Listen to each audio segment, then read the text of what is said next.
agar kalbu kita bangun. Apa yang kita kejar di dunia ini semuanya sia-sia. Tentang bagaimana manusia harus menerima. Assalamualaikum warahmatullahi wabarakatuh. Alhamdulillahirabbil alamin. Ilahil wahidil ma'bud. Wassalatu wassalamu ala sayyidina Muhammadin sirril hayatil wujud wassababil a'zami likulli mawjud. Salatan tusabbitu fil qalbil iman wa tuhafidunil Qur'an wa tufahhimuni minhul ayat. Tabtahu li biha nural jannati wa nuran naimi wa nuran nadiri ila wajhikal karim wa ala alihi wa ashabihi ajmain. Kita ulang lagi bahasan tentang puasa ya. Meskipun sudah lewat tapi pengetahuan ilmu perlu kita gali. Shaumus syariah ayumsika anil ma'kulati wal masrubati wa anil wiqat finnahar. Puasa syariat itu menahan diri dari makan, minum, dan bersetubuh di siang hari. Wa amma shaumut thariqah fahuwa ayumsika jami'a a'dha'ihi anil muharramati wal manahi wa damaimi mislil ujbi wal kibri wal bukhli wa ghairiha zahiran wa batinan lailan wa nahar. Sedangkan puasa thariqah itu menahan seluruh anggota tubuh yang tadi makan, minum, bersetubuh.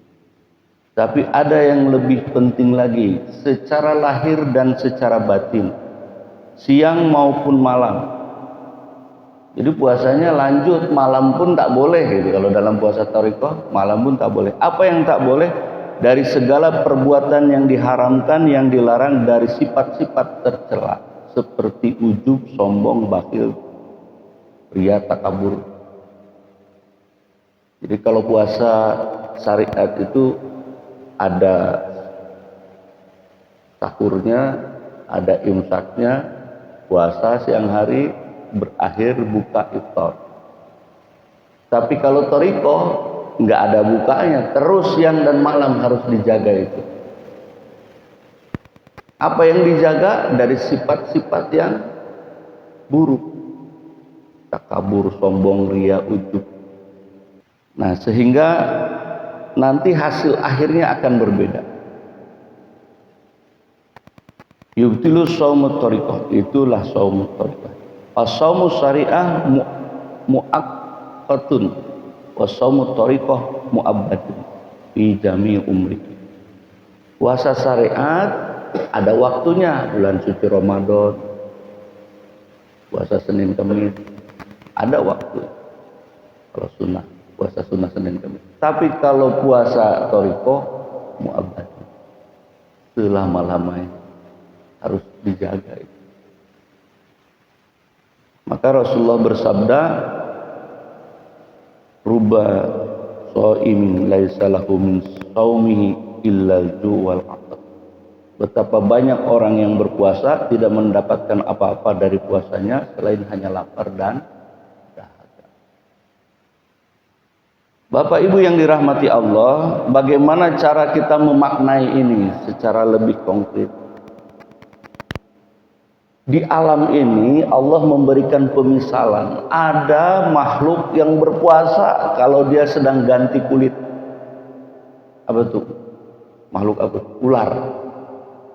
Ular itu kalau lagi berpuasa dia ganti kulit. Puasa dia itu berarti dia sedang melakukan perkembangan. Ganti kulit. Tapi selesai dia ganti kulit, tetap dia jadi ular dia. Malah lebih besar lagi. Yang tadinya makan ayam, begitu sudah ganti kulit bisa sanggup makan kambing gitu. Jadi puasanya ular itu justru menambah potensi untuk makan. Ular itu puasanya. Tapi ada di alam ini Allah gambarkan ada ulat yang awalnya dia sangat rakus makan daun. Rakus betul makan. Tapi kemudian tiba waktunya dia berpuasa, dia jadi kepompong. Jadi kepompong. Puasa dia menggantung, nggak makan lagi daun itu, sama dia nggak dimakan lagi daun. Tapi hasil dari puasa si ulat ini, bukan ular ya, ulat ini, apa yang hasilnya? Hasilnya dia menjadi kupu-kupu yang indah dan berubah baik sifat maupun fungsi. Dari yang tadinya makan daun, sekarang begitu sudah berpuasa, lepas dia dari kepompongnya, maka kemudian dia menjadi indah, menjadi kupu-kupu. Apa yang dimakan kupu-kupu? Sari madu. Jadi berubah karakternya, yang tadinya makannya rakus, sekarang enggak, intinya saja yang makan. Kenapa? Karena hasil dari puasanya kupu-kupu itu membuat tubuhnya berubah sama sekali, dari yang awal tadi menjadi kupu-kupu, dari tadinya ulat jadi kupu. Kalau ular puasanya ganti kulit doang. Akhirnya si ular yang tadinya makan ayam, karena kecil, karena sudah ganti kulit, badan lebih besar, makan kambing. Bapak Ibu yang dirahmati Allah, ada manusia yang begitu puasa di bulan suci Ramadan, begitu keluar dari Ramadan itu, maka dia menjadi kupu-kupu. Mulutnya terjaga, pikirannya terjaga, dia menjadi manusia yang lebih baik, bahkan jauh berubah dari sebelumnya, disebabkan karena puasanya di bulan suci Ramadan berhasil membuka ruang-ruang rahasia dalam kehidupannya, sehingga tak suka lagi menggunjing, tak suka lagi berbuat kemaksiatan. Kenapa? Karena sudah bukan makanannya, sudah berubah dia, sudah bukan ulat lagi dia, sudah jadi kupu-kupu yang indah. Yang dia sesat itu adalah madu-madu yang ada. Dia akan menyaring pembicaraan, dia akan menyaring berbicara. Yang dia bicarakan adalah yang baik-baik, yang kotor-kotor sudah tak suka lagi dia. Tapi ada juga selesai Ramadan itu seperti ular, yang tadinya makan ayam jadi makan kambing, bahkan sapi dimakan. Yang tadinya maksiatnya kecil-kecil aja, kemudian jadi berani, lebih besar lagi, lebih besar lagi. Yang tadinya takaburnya cuma sedikit, menjadi lebih besar, lebih besar. Puasa juga. Nah, oleh karena itu Bapak Ibu yang dirahmati Allah, bahasan tentang ini menjadi penting. Karena apa? Karena hasil akhir kita, kan berhasil atau tidaknya Ramadan ini kan tinggal hasil akhir kita ini hari ini. Kalau hari ini kita menjadi lebih baik, berhasil lah, dapatlah itu Lailatul Qadar. Kalau jadi lebih baik, bahkan berubah kita menjadi manusia yang begitu sensitif, sayang kepada sesama. Kita menjadi lebih baik, akhlak kita menjadi lebih terpuji. Yang tadinya pemarah di sebelum Ramadan, begitu memasuki bulan suci Ramadan diasah, dibakar marah kita itu. Kemudian begitu selepas Ramadan kita menjadi orang yang sangat ramah. Yang tadinya di sebelum Ramadan kita bakhil, pelit, kemudian kita selesai Ramadan menjadi dermawan dan murah hati. Harus ada perubahan itu yang menyebabkan keberhasilan Ramadan itu bisa kita ukur. Maka sederhana saja, nggak perlu orang lain yang mengukur, nggak perlu orang lain yang mengukur. Tadi imam membaca di rakaat pertama itu surah ke-100 Al-Adiyah.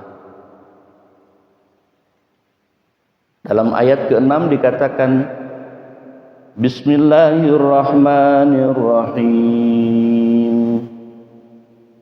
Innal insana li rabbihi lakanud. Sungguh manusia itu sangat ingkar, tidak bersyukur pada Allah. Wa innahu ala dzalika lasyahid. Dan sesungguhnya manusia itu menyaksikan keingkaran. Kita bermaksiat, Pak, disaksikan oleh diri kita dan kita tidak. Kata Allah, engkau saksikan keingkarannya.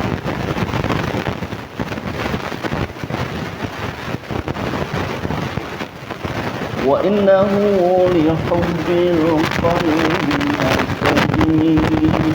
Afala ya'lamu idza bu'thira ma fil qubur. Maka tidakkah dia mengetahui apabila apa yang di dalam kubur itu dikeluarkan. Jadi nanti Bapak Ibu yang dirahmati Allah, kita yang hari ini menganggap jabatan itu adalah segala-galanya, kita berani menyikut kanan nyikut kiri hanya untuk dapat jabatan. Begitu nanti dikeluarkan di alam kubur, apa yang kita angan-angankan sebagai kemuliaan, sebagai kehebatan dan lain sebagainya di dunia, ternyata begitu dikeluarkan semuanya busuk. Jabatan ternyata adalah pertanggungjawaban yang berat, dibuka nanti. Dan kita kejar yang kita anggap akan memuliakan kita dunia akhirat, ternyata cukup di dunia dan di akhirat menjadi kehinaan. Maka terbalik nanti, Pak. Kalau hari ini yang mulia itu yaitu yang dapat fatwa. Tapi ingat yang dikawal itu bukan hanya pejabat, Pak. Orang mati dikawal ke kuburan. Tapi nanti kata Allah, afala ya'lamu idza bu'thira ma fil kubur. Maka tidakkah engkau mengetahui apabila apa yang di dalam kubur engkau keluarkan. Terbalik nanti. Apa yang kita bayangkan ngumpulin harta di dunia ini sebagai bentuk kehebatan, kemuliaan kita, ternyata di akhirat nanti dimintai pertanggungjawaban. Digambarkan dalam surat An-Naba ayat terakhir,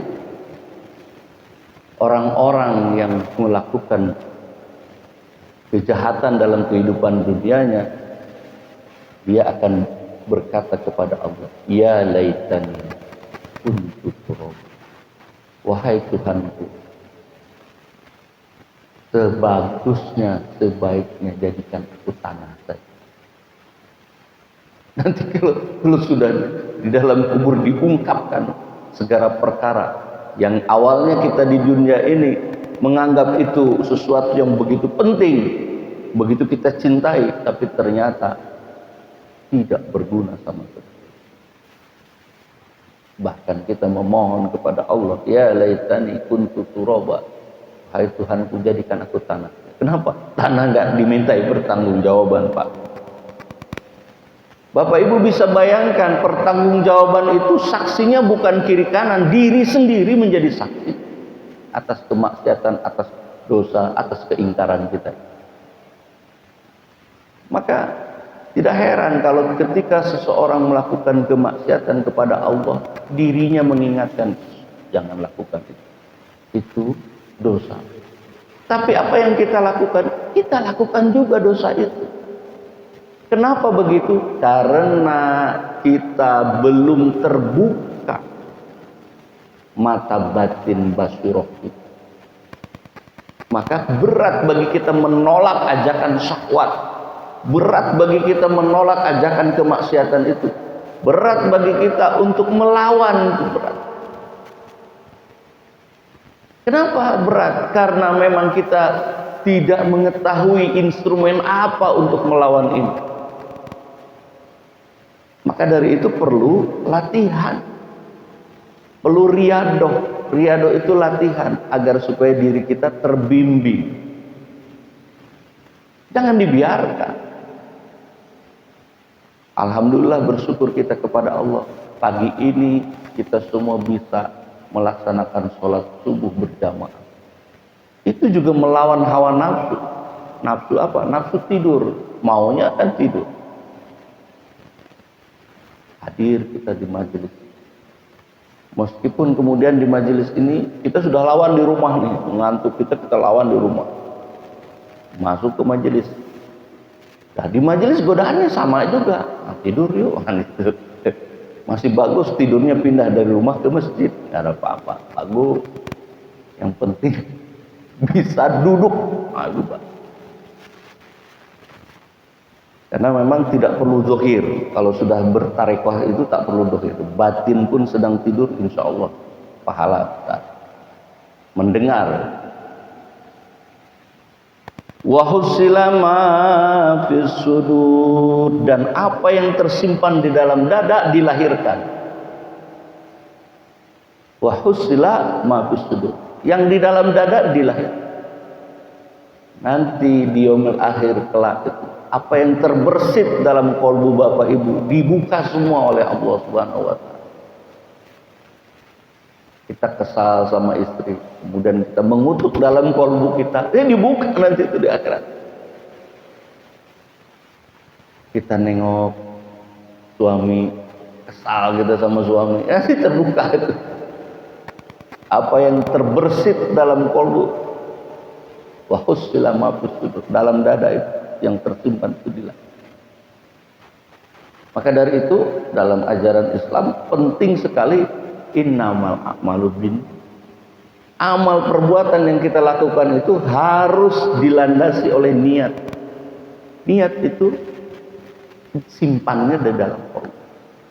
Maka ini penting memperbaiki yang di dalam itu, memperbaiki basiroh, menghidupkan basiroh itu menjadi perkara yang penting. Kenapa? Karena nanti wa hussila ma fis sudur, yang di dalam kalbu kita itu diungkapkan, dikeluarkan, dinampakkan.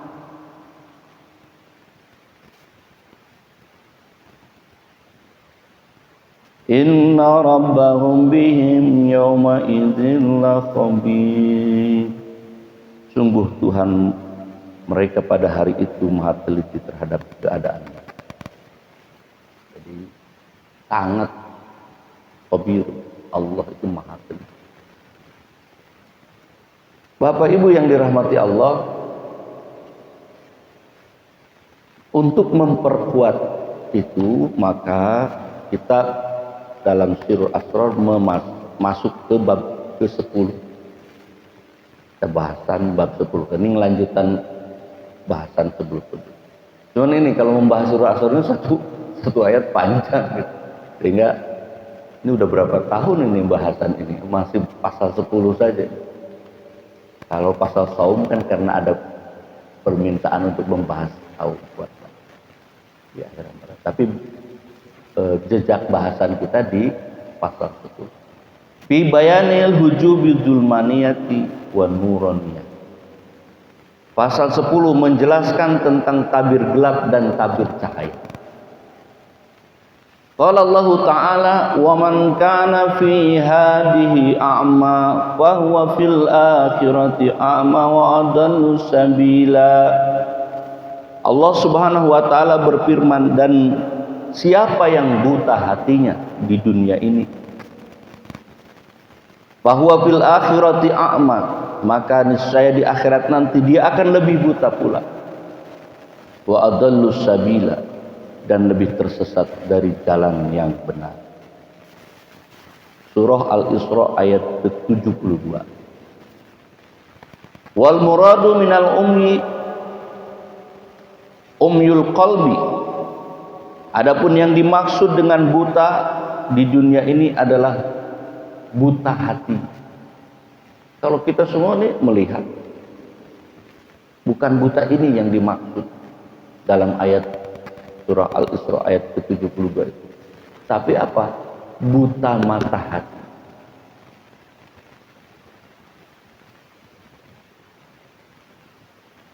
Ini juga diperkuat dengan surah Al-Hajj ayat ke-46. فَإِنَّهَا لَا تَعْمَى الْأَبْصَارُ وَلَكِنْ walakin ta'mal qulubul lati fis sudur.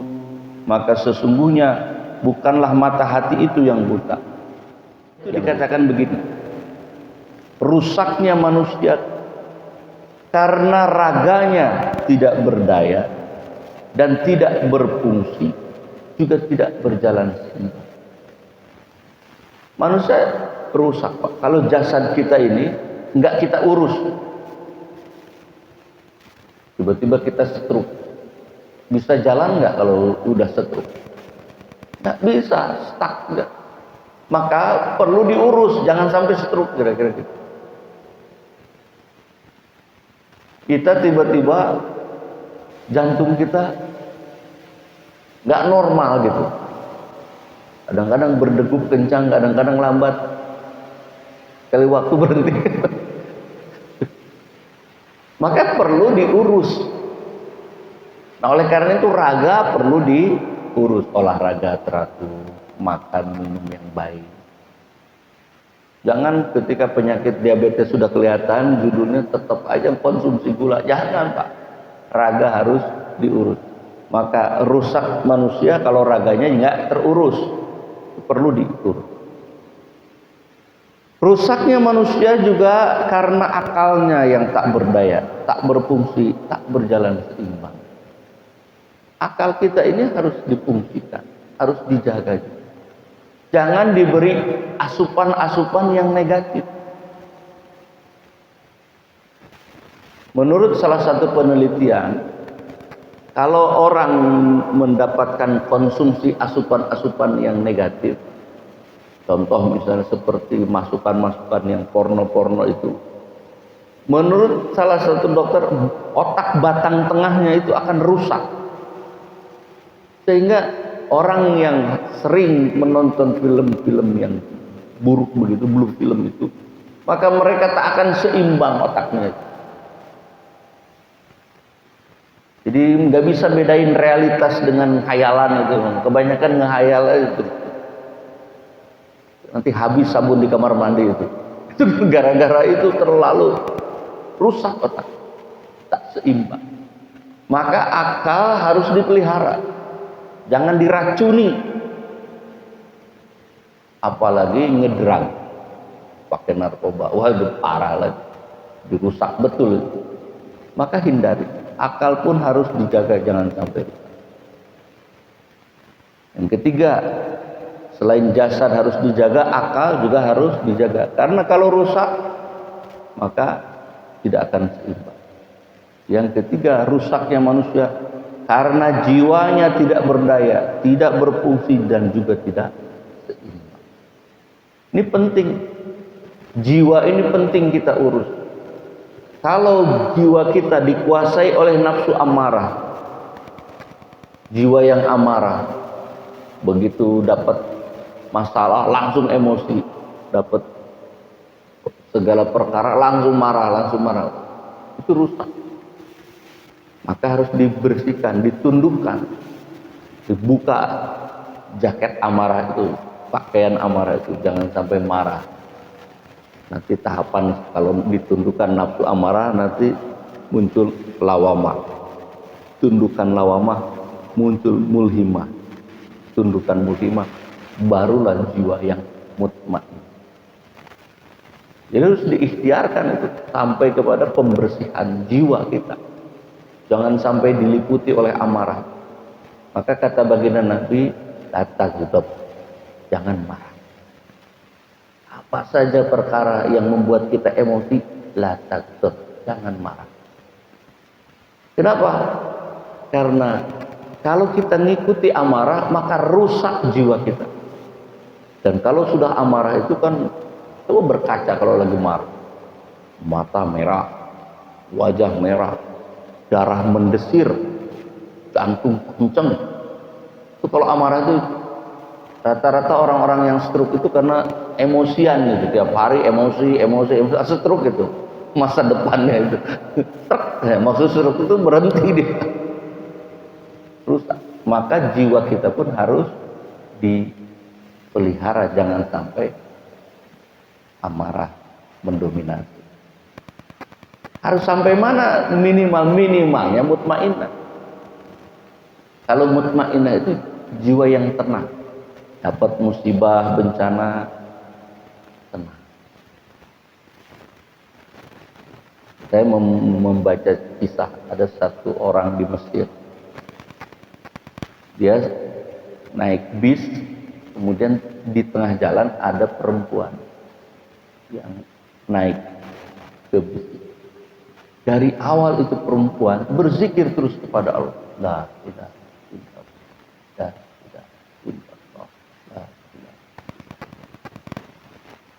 Begitu terus berzikir, di sepanjang perjalanan mau ditanya, kata orang yang bercerita ini, mau ditanya takut mengganggu zikirnya, jadi dibiarkan. Entah bagaimana, begitu bis itu sedang melaju kencang, tiba-tiba ada yang lewat. Si supir mengerem mendadak, terjungkallah semua yang naik di bis itu karena rem mendadak tiba-tiba. Tapi si perempuan yang terjungkal yang di sebelah tadi yang sedang berzikir juga dia terjungkal. Itu justru keluar dari kursi itu. Kalau yang bercerita ini hanya nabrak kursi di depan. Tapi kalau perempuan yang di samping yang berzikir itu terlempar, Pak. Terlempar sampai ke dekat supir. Kepalanya terbentur oleh besi, berdarah. Tapi apa ucapan orang ini? Ya Rahman, ya Rahim, ya Rahman. Jadi dalam kecelakaan yang begitu dahsyat itu, dia hanya mengucapkan, Engkau ya Allah yang Maha Pengasih, Maha Pengasih. Engkau ya Allah Maha Pengasih, Maha Pengasih. Heranlah yang ini. Dia tanya, kenapa? Bukan engkau, ya minimal kan astagfirullahaladzim begitu. Tapi ini malah bersyukur, dapat musibah malah bersyukur.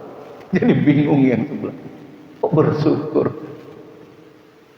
Ya kata yang si perempuan ini, seluruh musibah dan bencana, seluruh kebahagiaan dan pemberian dari Allah yang baik-baik maupun yang buruk, semuanya dari yang Maha Rahman, yang Maha. Jadi saya akan mengucapkan Engkau ya Allah yang Maha Pengasih dan Maha Penyayang dalam musibah sekalipun. Tingkatnya sudah tinggi. Kalau dalam kisah Robi'ah Al-Adawiyah itu pernah ditanya, bagaimana tentang ikhlas itu? Kata beliau, ikhlas itu engkau menerima musibah dan bencana sama gembiranya dengan menerima hadiah. Nah, kalau sudah seperti itu makom kita, kondisi jiwa kita, tatkala dapat musibah dan bencana tidak mencela Allah, bahkan memuji Allah Ar-Rahman Ar-Rahim. Kalau sudah seperti itu, insya Allah keikhlasan itu.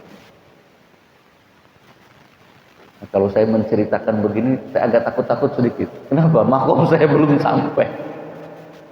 Pernah saya cerita sekali waktu ketika saya ceritakan, Bapak Ibu kalau nanti dapat musibah mobil ketabrak atau apa, bawa saja ke bengkel, jangan marah. Selesai ngobrol gini, siang-siang kena juga Pak.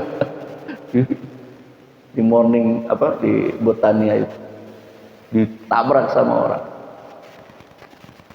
Saya ingat ceramah kan gitu.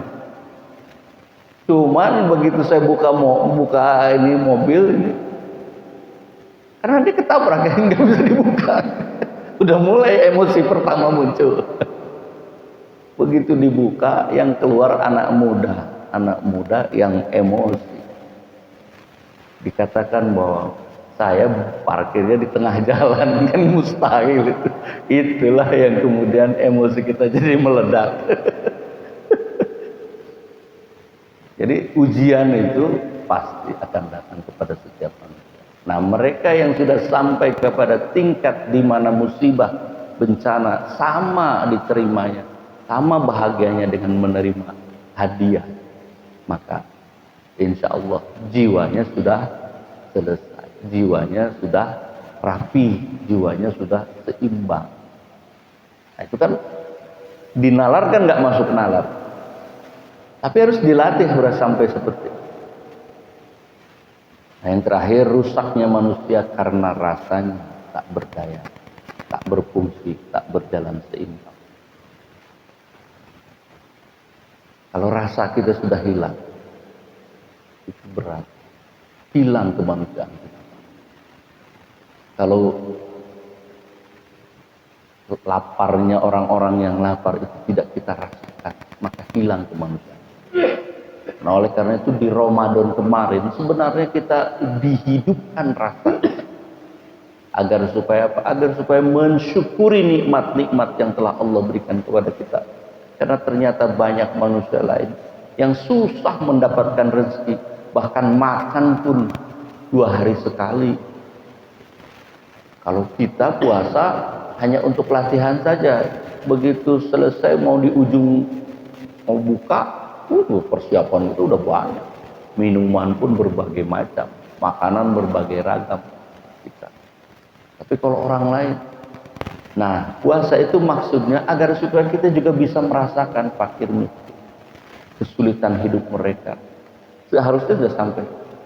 Nah, oleh karena itu dalam berpuasa itu diperbaikilah raga kita. Karena dengan berpuasa itu ternyata kerja lambung kita menjadi berhenti dan detoksifikasi itu berlangsung. Kalau kebanyakan makan terus selama 11 bulan itu, kemudian di Ramadan dihentikan, raga kita sedang dibersihkan.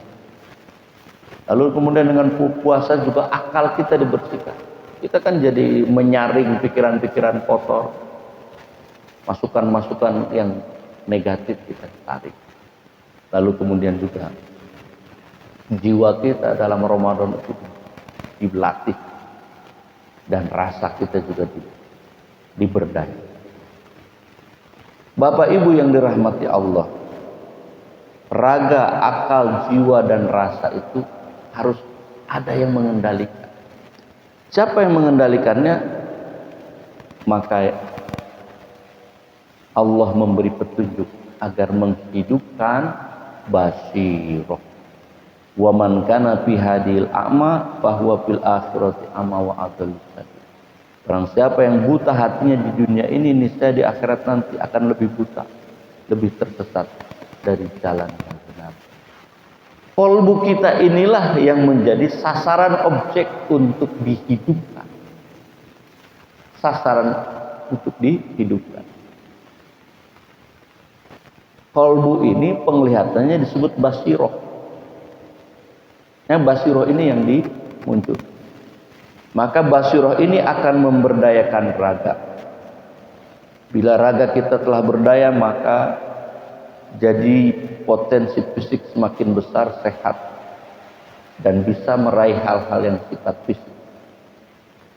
Kalau akal kita berdayakan dengan basiroh kita, maka kita akan menjadi manusia yang cerdas, kreatif, bisa berkomunikasi dengan benar, karena basiroh kita hidupkan. Kalau basiroh kita bisa memberdayakan jiwa kita, maka dibimbing oleh basiroh kita itu jiwa kita dari amarah, lepaskan amarah, lawamah, mulhimah, dibawa kepada mutmain oleh basiroh. Nah, kalau basiroh kita memberdayakan rasa, maka hati kita itu akan menjadi peka, mampu menerima ma'rifatullah, mengenal Allah, mampu menerima ilmu laduni, ilmu dari sisi yang maha kuasa. Bisa kita raih itu dengan cara apa? Menghidupkan basirah. Karena tempatnya ilmu yang tak terbatas itu ada di dalam qalb. Dalam Al-Baqarah itu dikatakan man kana aduwwan li Jibril fa innahu najjalahu ala qalbika biidznillah. Barang siapa orang yang memusuhi Jibril, ingat fa innahu najjalahu ala qalbika biidznillah. Ingat Jibril itu membawa Al-Qur'an ala qalbika, ke dalam qalbi. Jadi harus berkenalan dengan para malaikat itu. Kenapa? Karena itu rukun iman. iman kepada Allah, iman kepada para malaikat. Jadi terangkat malaikat. Tugas fungsinya, bagaimana berkomunikasinya. Mesti kita mengetahui. Agar supaya apa? Agar supaya basiroh kita itu. Bapak Ibu yang dirahmati Allah, barangkali itu saja yang bisa disampaikan. Mudah-mudahan bermanfaat bagi kita semua. Wallahu muwaffiq ila aqwamit thoriq. Assalamualaikum warahmatullahi wabarakatuh.